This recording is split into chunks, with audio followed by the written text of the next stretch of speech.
Welcome to the Extraordinary Lives of Ordinary People. Today, I am talking with Ellen Murphy, a longtime Bellingham resident of how many years? 20, 20 years. because And just briefly, how did you end up in Bellingham? I came here for the birth of my granddaughter. Uh-huh. So your particular area of passion is, shall we say, nonviolent protest? Yes. When did you first feel like you had some sort of calling or passion, or how did you decide that this was a core piece of you, this nonviolent kind of protest? Kind of feels to me as though I was born this way. Right? I really don't know when it started. Are there vague, say, impressions of when you were a child or something? Yes, I know I was influenced by the Uh-huh. nuns. They seem to have a strong tendency toward the idea of justice. Uh-huh. I don't think it was always meted out very well Right. by them. And what was your But involvement with the nuns? Were you in a nunnery, or did you? I planned to be in a nunnery. I had all my life wanted to be Uh-huh. a nun, and I actually later was accepted into the convent. Right. But I didn't actually become a nun. And what was it you felt that was the true calling to be a nun? What, was it the servitude to a higher power? Was it? I've always wanted to be of service. Uh-huh. So when did you first feel like you were getting involved? I think there were many things along the way that would take us too long to talk about. I do recall founding a newspaper in the sixth Oh. grade called the St. Ambrose Oh, really? Crusader. Wow, you were trouble. God forbid, I would never name anything the Crusader. But I did then. And I've always wanted to Uh-huh. write and help people think things through and be of Right. service. Just out of curiosity, that your newspaper there in sixth grade, how did your parents react to that? Was that like, oh, look at what, it was like, oh, look at what she's doing, like, oh my God, look at what she's doing. Well, I wasn't exposing too many wrongs Right. at the time. It was really more social.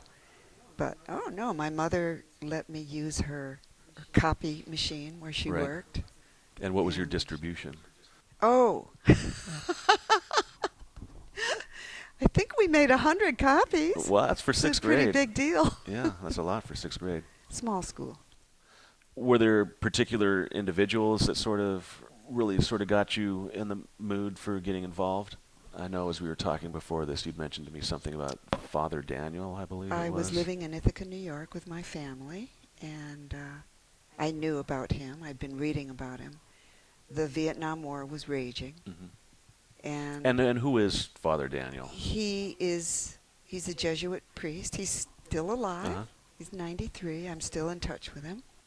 He was a young Jesuit at the time who was offered a job at Cornell University as a chaplain and teacher. And I was very excited when I heard he was coming there, and I followed him around. I went to every lecture, every talk, every event, and I deepened my understanding of what the Vietnam War really was and the horrors of it, and just began to develop the realization that I needed to do something about it. Just listening and reading wasn't enough. Right. So this was definitely a much deeper calling for you. It wasn't just a social fad about, oh hey, all my buddies are out there marching in the No, street. not That at looks all. like fun. You at the core of who you were. No, I was a young mother at the time. I was very much involved Uh-huh. in raising my family. I made an effort to learn everything that I could. And then Father Dan and his brother Phil Berrigan, equally famous as a war resister. Well, actually, Phil had been in the military. Not a military war resister within the military, but they both were well known as anti-war activists. And they did a new book just came out called The Catonsville Nine. They did a very famous action in Catonsville, Maryland, where they made homemade napalm.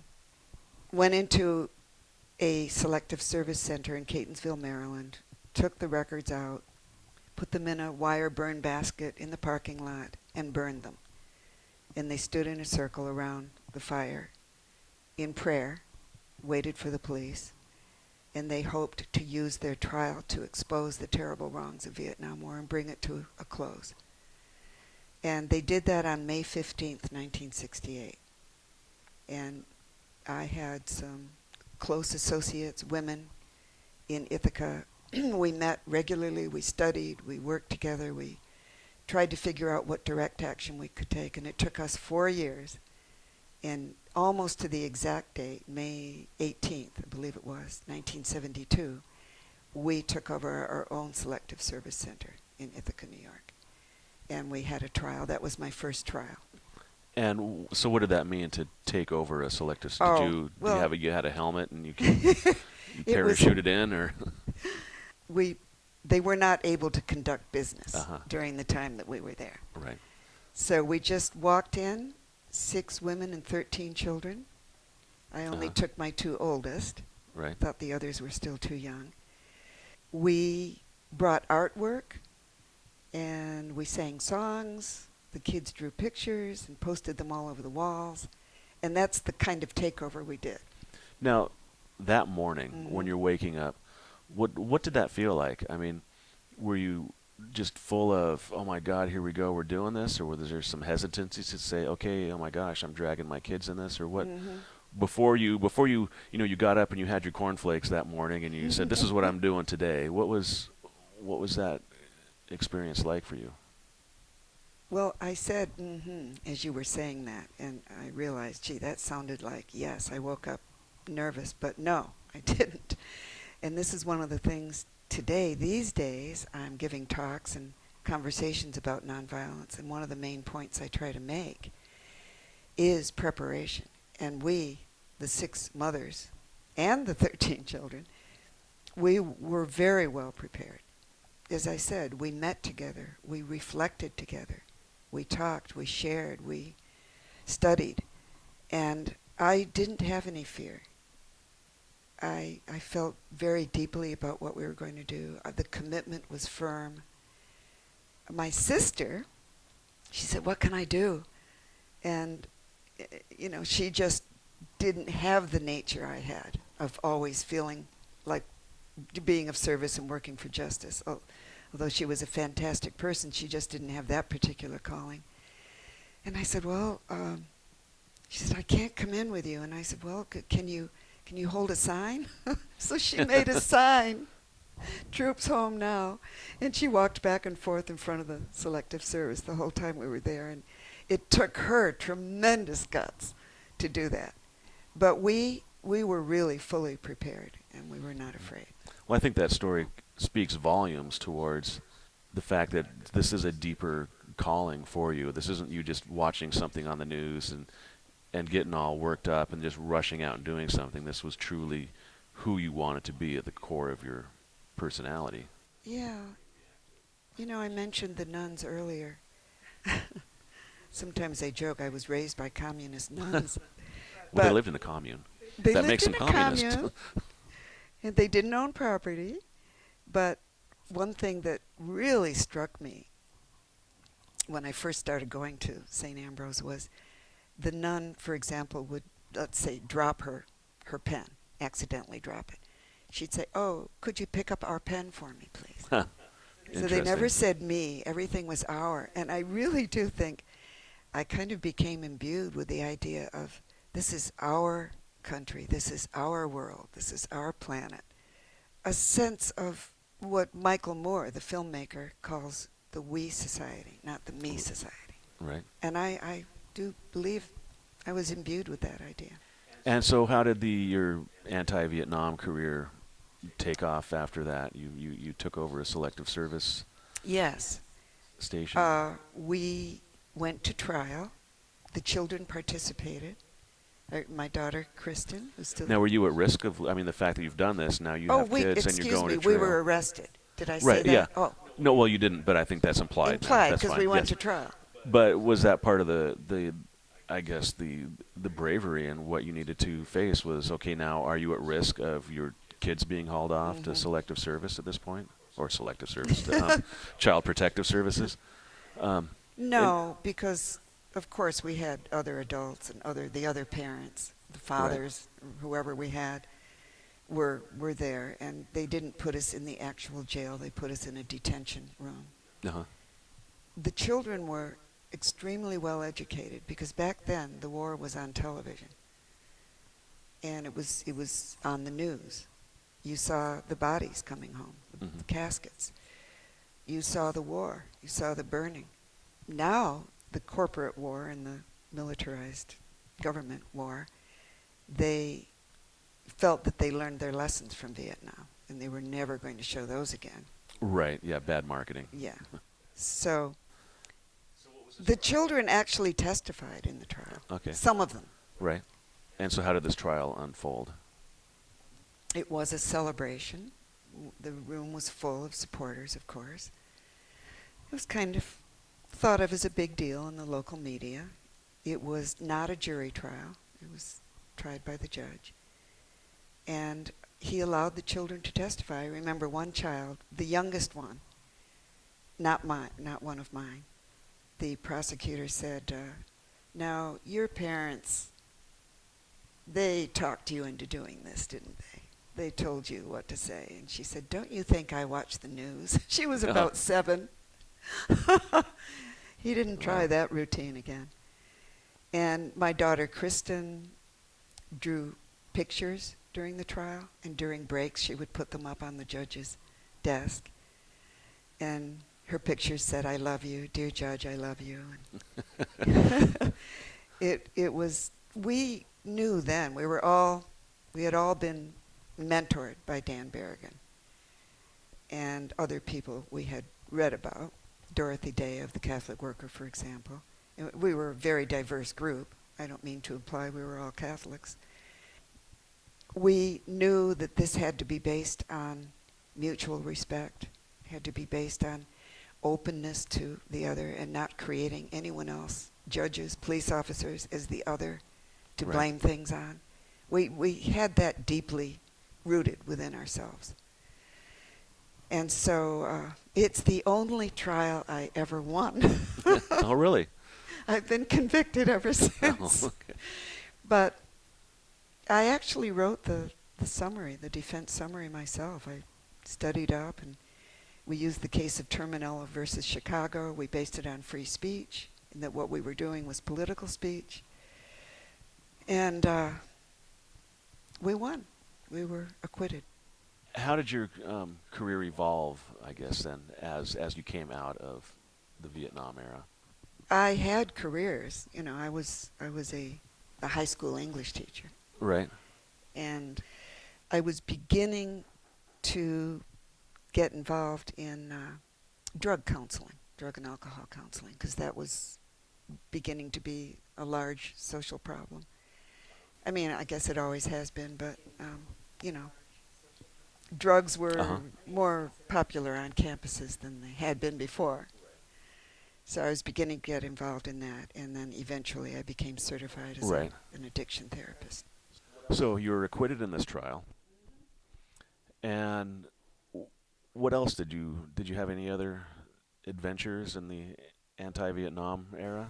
Well, interestingly, my husband got a teaching sabbatical, and we had planned to go to California for the year.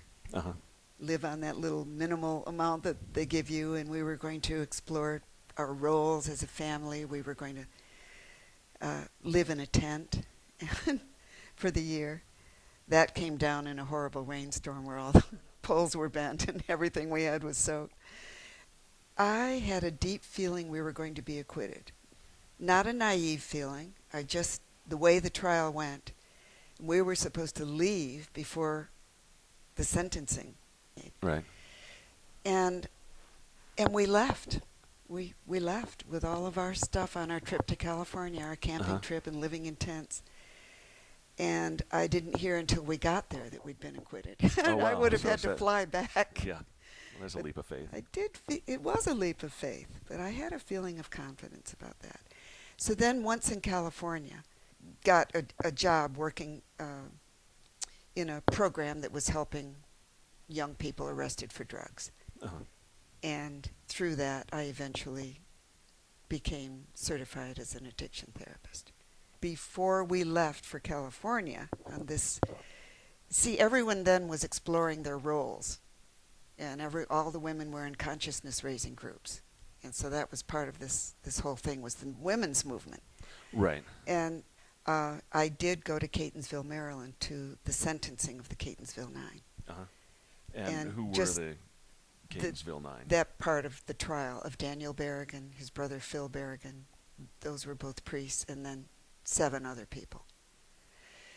And they're the ones who had burned the draft files from the Selective Service Center in Catonsville, Maryland.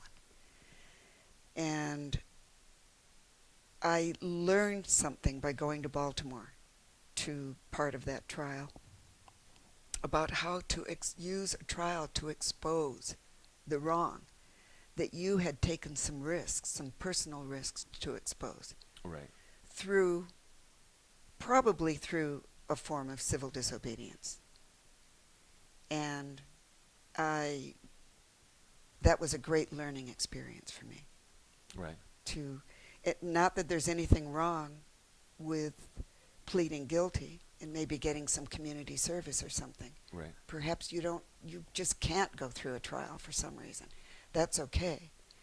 I have friends who've always done it that way, but others choose to plead not guilty and ask for a jury trial Right. so that we can expose what we consider to be a terrible wrong. Right. Excuse me, that we were trying to expose by doing the nonviolent direct action in the first place. Right. It's kind of a long sentence. I No, hope that's- you follow me. And so what was the outcome of the Catonsville Nine? And they were all convicted and Uh-huh. given prison sentences. And how did you feel about that? Nobody was very naive about all of that, including the Catonsville Nine. They had, the way that they did it, they had upped the ante considerably. Obviously, the Vietnam War eventually ended. How did you feel about your career as a nonviolent protester? I felt I had a lifelong commitment. Remember, I kind of had always felt that way about life. Yeah. To me, it's a way of life to care, to share that caring, have concern, to study, to heighten one's own awareness, to take responsibility as one human being who can do the best he or she can. At the same time, carrying out daily duties, daily life, daily fun, Right. to incorporate that in simply as a way of life. I really never have thought of myself. I kind of bristle a little bit sometimes when someone calls me an activist. I even have sort of harsh thoughts sometimes, such as, well, as long as you get to call me an activist, maybe you don't have to be one. Right.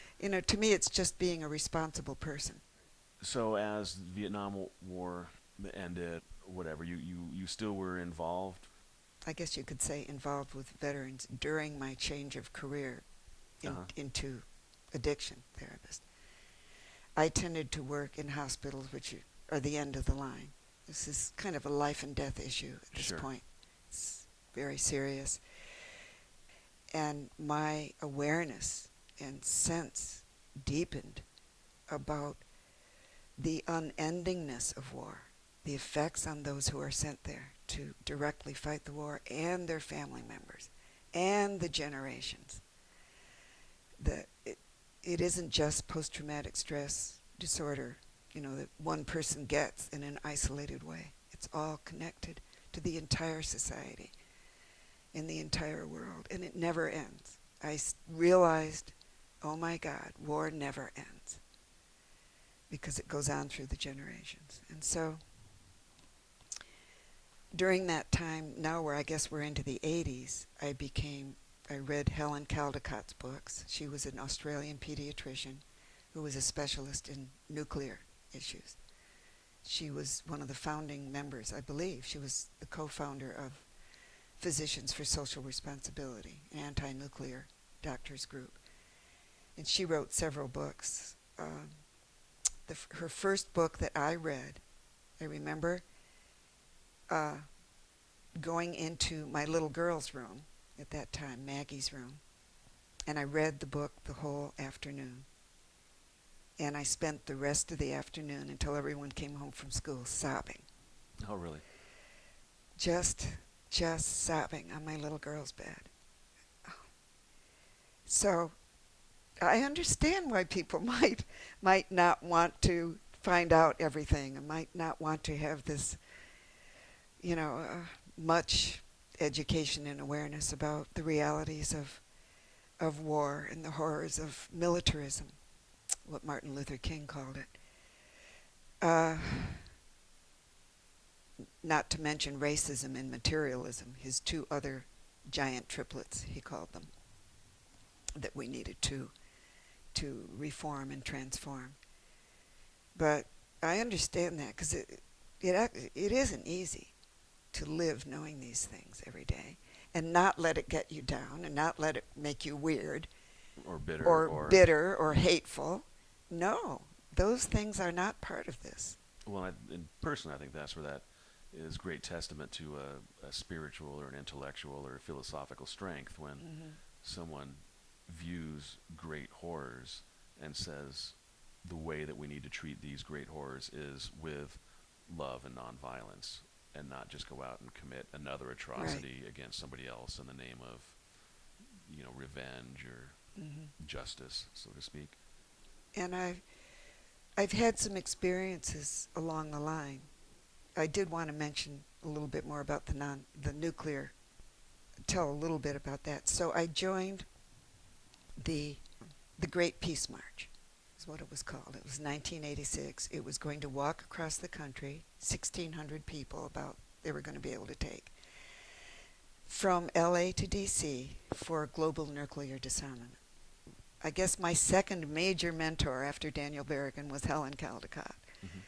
And I didn't think I could go on that march. I mean, I do have a family. Right. So our son, Tony, my son Tony, was going to go on this march. And we were very involved in all the preparations and all the trips to LA, the pre-march seminars and things like that.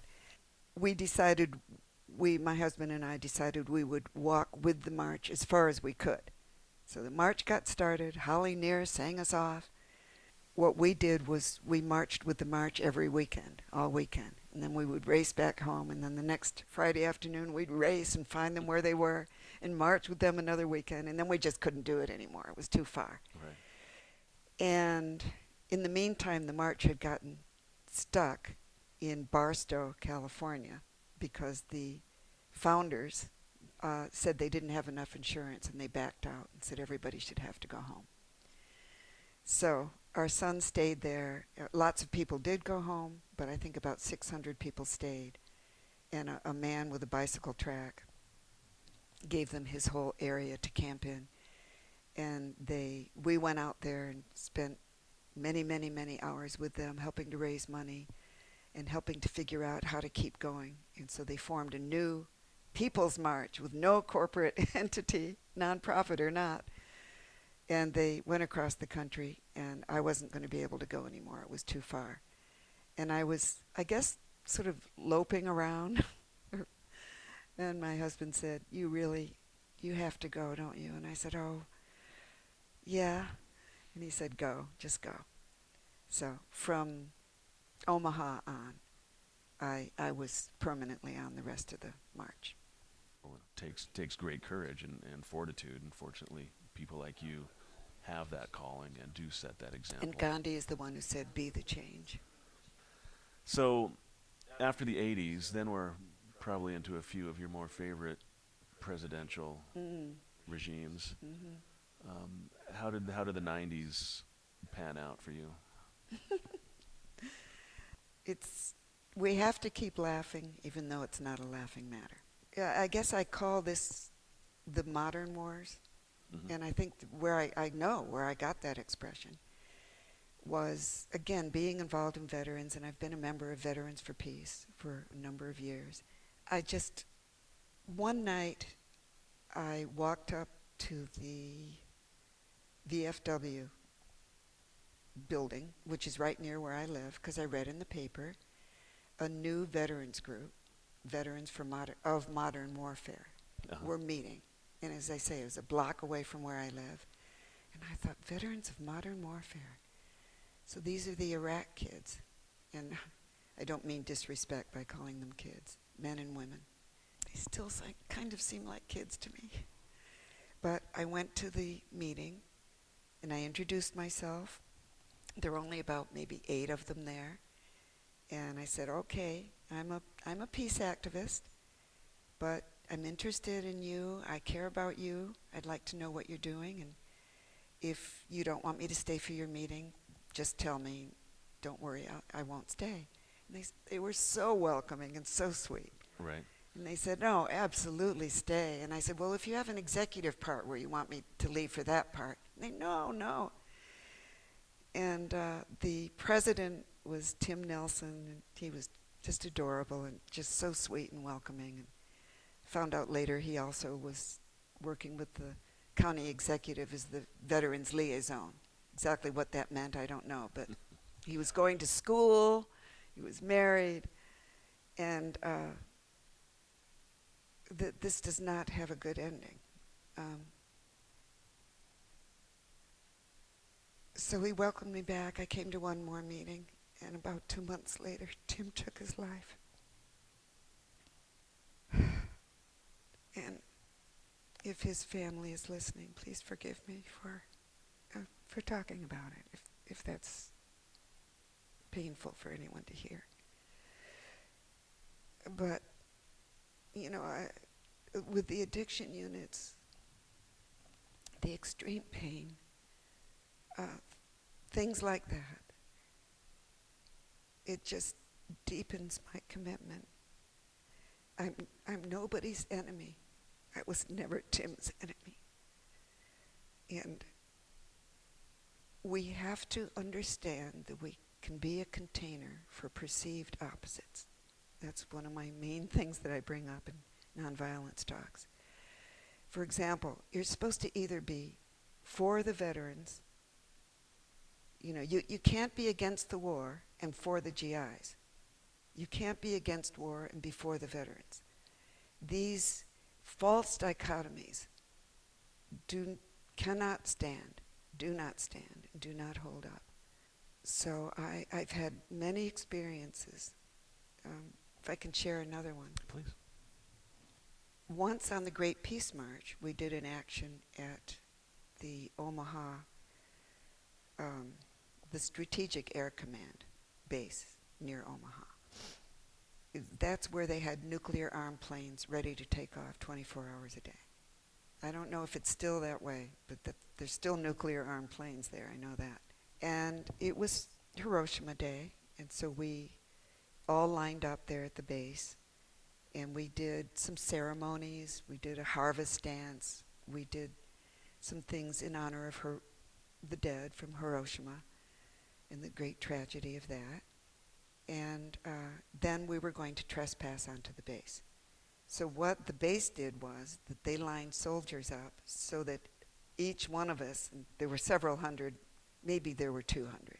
So they lined a soldier up for each one of us. So each one of us had a soldier to ourselves facing us who was going to arrest us if we trespassed onto the base. So I stepped over the line onto the base, and I looked up, and my soldier was a woman, a female soldier. She stepped forward. She reached behind me with her arm and grabbed my left elbow and started marching me away to this detention area. And she left my right arm hanging. And because by then I was pretty accustomed to living in this state of not making anyone the other. And, you know, actual feeling of an energy, you mentioned energy, that I call love, but that's a terribly wounded word, so there are many other words we could use that people might be more comfortable with. But anyway, I was in that energy, and I honestly didn't consciously do it. My right arm just came up and went around the soldier's shoulder. And when you're practicing nonviolent direct action, and that's being a part of your life, there are certain rules that can never be broken. One is, there are certain people to never touch. Right. Did she take that as an act of love, or did she take that as you were trying to punch her in the Don't touch face? a cop, don't touch a soldier. I glanced. I didn't want to look at her directly. You know, that could be seen as a challenge of some kind, but I kind of eyed over toward her face, and I saw a tear rolling down her cheek. So I left my arm there around her shoulder, and we walked toward the detention center, to all appearances arrested and arrestor, but really two sisters walking under the Omaha sky. And that is how it can be, and I'm not saying it isn't dangerous. It is dangerous, but we have to take that risk. Right. It's a nice story. So, how do you keep yourself busy today? Well, I told that story about veterans of modern warfare because that's all I have to say about these so-called modern wars. The first invasion of Iraq, 91, I ended up in the federal penitentiary in Spokane because I was living there at the time, and blocked the turnstile into the federal building with some other people. And we were kneeling in meditation at the time. That was the first time I was ever led into a courtroom in chains. That was pretty difficult. You know, ankles, wrists, waist, everything. Right. But that the judge dropped the case. You know, we are now in a constant state of war. Now we have the drones. And once again, that goes back to Vietnam. The powers that be decided no more body bags, no more. The sanitization of war. The so to speak, sanitization. from our Yes, side. Pete, exactly. And where was I? Oh, just what are you doing today, nowadays? I mean, you've had this illustrious career as nonviolent I've had protester. 5 trials, or almost trials, like that one that was supposed to be a trial.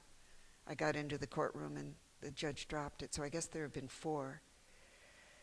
But these last few years, the world has become acutely aware of the climate crisis that we're in. Mm-hmm. And war and militarism and fossil fuels and their use are one of the major causes of the condition the planet is in now. So, It's all kind of one big incestuous mess, right? Because the wars yes, and the climate and the fossil Right. fuel, it's all the same shtick. You are They're so all right. They're all related. It's these false dichotomies. Oh, well, I only work on, you know, I'm anti-war. I'm a peace activist. I don't Right. get into climate things. What? It's all one piece. Right. We have to see it that way. And I have worked numerous times with groups of young people who impress me so powerfully with their beauty. They care about each other. They care about how they have their meetings. They respect each other. They have guidelines for their meetings that they follow. They're really on the right track as far as this thing about not making anyone else the other. And they're very powerful, and I feel honored to have worked with them, and I'm going to be continuing to work with groups of young people on climate activism. Well, thank you so much. It's been such an honor and moving to sit here and listen to your stories, and I celebrate your life path and what you've done very much. So Thank you, Pete. thank you, Ellen Murphy. It's been a great pleasure.